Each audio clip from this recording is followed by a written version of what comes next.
Hiya.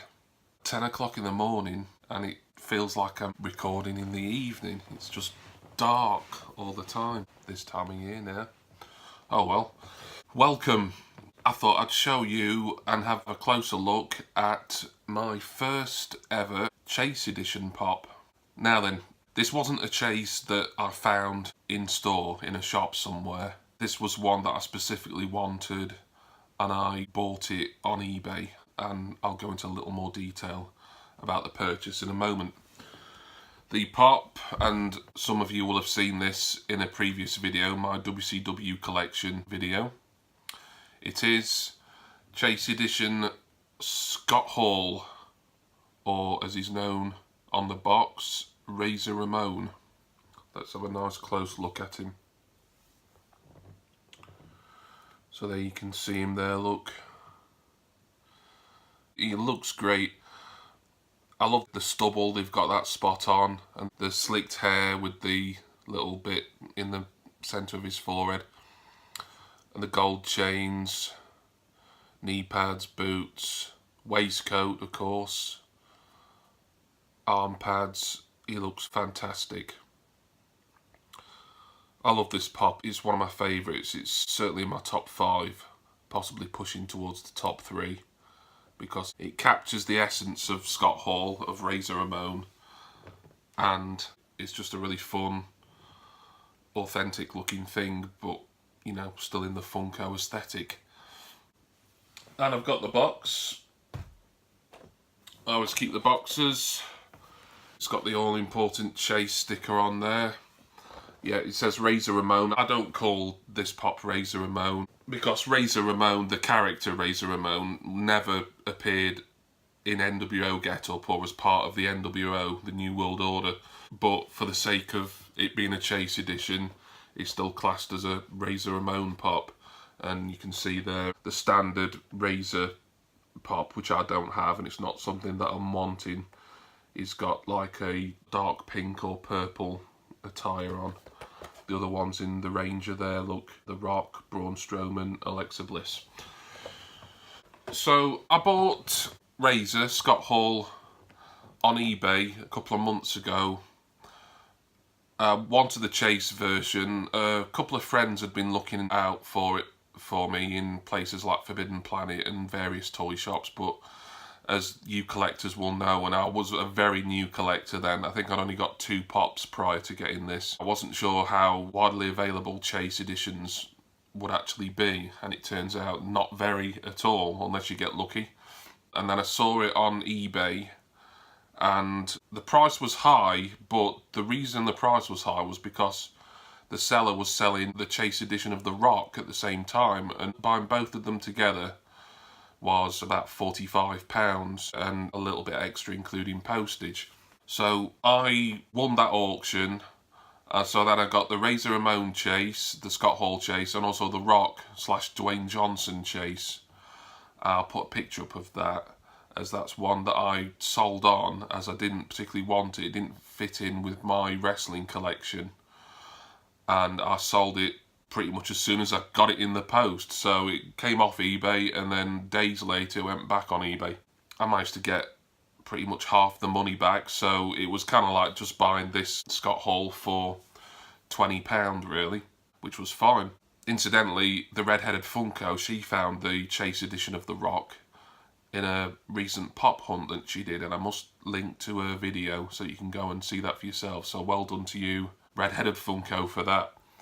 It's a weird one, the Rock Chase, because supposedly, according to some comments I've seen on the internet, they got the normal and the Chase versions the wrong way around. The normal version of the Rock has the orangey jacket on, and the Chase version has the black jacket, but originally it was supposed to be the other way around. Supposedly, anyway. I don't know how true that rumour is, but that's what people have been saying. I got Scott Hall on eBay, wanted him because he was in NWO attire, and I wanted WCW related wrestlers in my collection, and the NWO was, for the majority of its lifespan, a WCW faction. So Scott Hall himself, I'm not going to go into great detail about the life and career of Scott Hall. There's other places you can go which would do a much better job than me. I've been a fan of Scott for many years.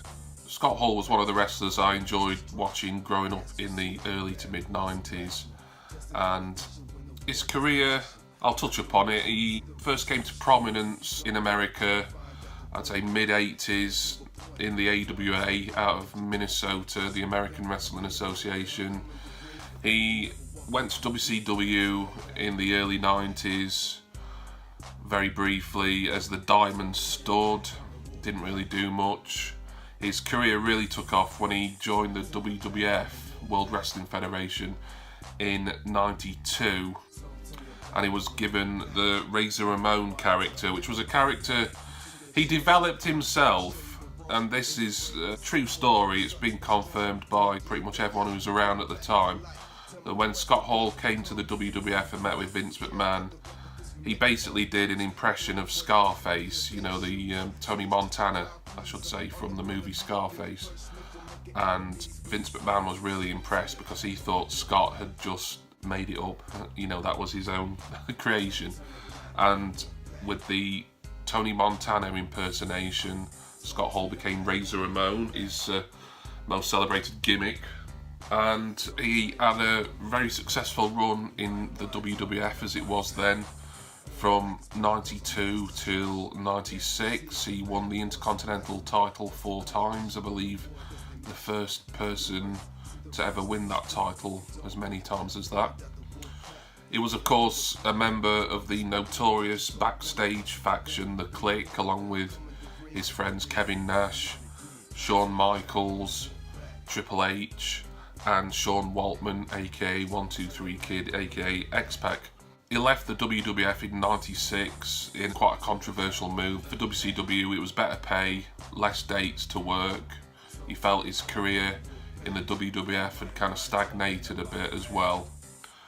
He was kind of an upper mid-carder, and he was considered one of the more prominent wrestlers on WWF programming, but he just couldn't sort of break that final barrier to becoming world champion like his friends Kevin Nash and Shawn Michaels had managed to do by that point.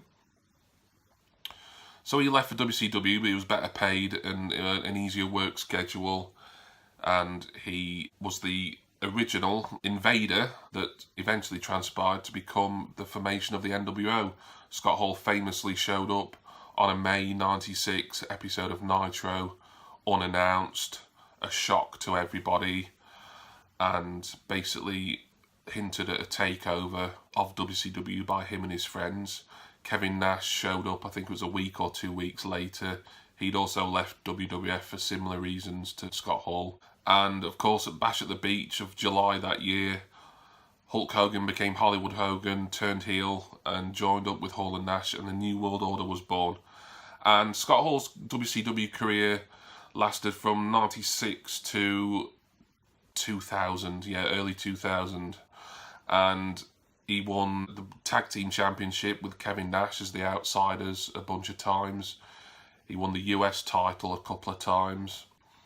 Really, Scott Hall's career in WCW is probably more remembered in many circles, really, for the personal problems he had that affected his career. Scott Hall's been very open about dealing with substance and alcohol abuse issues, and there was the attitude problems that he and other WCW employees had that didn't particularly help to make World Championship Wrestling a positive work environment. He was released from WCW in 2000 after numerous incidents, shall we say. I won't go into great detail. He went to ECW very briefly, to paraphrase Jim Ross, for a cup of coffee in 2000. Once WCW closed down in 2001, he came back to the WWF, WWE, as it was about to become in 2002, with Nash and Hollywood Hogan as the reformed NWO. But Hall's WWE stint, his second go-around in that company in 2002, lasted barely 3 months, I think. He was released because a lot of his demons he'd not conquered, and he just wasn't in a good place mentally at that point. So that was his kind of mainstream career, and he's also worked in TNA, and he's done stuff on the independent circuit. and he was inducted into the WWE Hall of Fame in 2014, I think it was. So he's a Hall of Famer, a legend in this business, a controversial guy, very controversial at times. If you want to learn more about Scott Hall, what I'd recommend is watching the documentary Scott Hall Living on a Razor's Edge. That's out on DVD and Blu-ray, and it's also available to stream on the WWE network, which I am a subscriber to, and I do heartily recommend to all wrestling fans. So that's a good overview of his career and his life, and you get to find out reasons why Scott had a lot of demons and a lot of problems in his personal life, which bled through into his professional life and his career. And another good documentary to watch, which isn't about Scott per se, but he does feature quite heavily, and his problems, his addictions, etc. are touched upon, is the documentary The Resurrection of Jake the Snake, which focuses on Diamond Dallas Page's attempts to rehabilitate the legendary WWF performer Jake the Snake Roberts. And that's a really good documentary. It's really kind of heartwarming to see the work DDP does with both Jake Roberts and Scott Hall. So that was a look at my first and currently only Chase edition pop. Love it. Great pop. Love the box. I'm an out-of-box collector. I was reading some comments the other day on YouTube about how some YouTube viewers get really antsy if they see pops being taken out of the box. Well, why? If you don't want to take yours out of the box, don't. I think it should be up to the individual. If you want to take them out of the box, then great. If you don't, and you've got room to display them in the box, that's perfectly fine. With me, I'm limited for room, so being an out-of-box collector, the kind of decisions made for me. But I think even if I did have plenty of room, I'd want these figures out of the box because, you know, I like to touch them and I like to see them, you know, as they are. I don't think I could enjoy them particularly if I just had them in a box all the time. So, as nice as the boxes are, and I do save the boxes, obviously. Just want to say thank you to everybody who's watched my videos lately, who's commented. I read all the comments, really appreciate everybody who comments and supports my channel and my videos. You all know who you are, so thank you all. Please follow me on Stashpedia, JimmyBarnes, all one word. I'm on Facebook at the JimmyBarnes. I'm on Twitter at WWFatherTed. And of course, if you're not subscribing to this channel already, then please give me a subscribe. There'll be more Funko content coming soon, as well as other things relating to collecting music, which is something else that's a big, big hobby of mine. Thanks once again. Hope you've enjoyed this, and I'll see you all again very soon. See ya.